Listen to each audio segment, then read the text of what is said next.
Wala na sang kabuhi sa nasapwan nga nagautaw-utaw sa suba sa Purok-Sigay, Barangay Singkang Airport, Siyudad sang Bacolod, si Jomel Flores, 21 anyos, kahapon sang aga. Nagwa sa investigasyon sa otoridad nga mahimo nahulog sa pika-pika ang biktima nga gintunaan sang iya pagkalumos.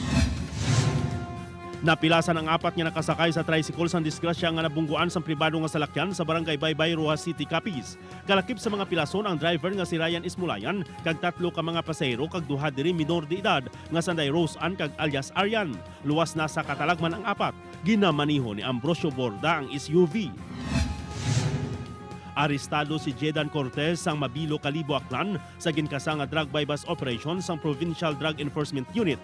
Ginpatigan ng operasyon sa tubang sang slaughterhouse sa Banwasang Kalibo. Na-recover ang malo ka sachet sang suspected shabu kalakip ng 12,000 pesos nga buy bust money. Ginakabig gabunan ang subject sa pagduso sang shabu sa Kalibo. Ginkatingala sang pamilya nga wala nagaka-agnas ang lawas ang 60 anyos nila nga himata nga ginlubong 25 anyos nang nagligad. Kahapon sang ginkalkal ang bangkay sa pansyon kag sang ginbuksan ang lungon bilog sa gyapon ang lawas sang tigulang. Hindi inuuna nga may pariyo nga kaso nga wala nagaka-agnas ang lawas bisan pila na ka dekada nga ginlubong.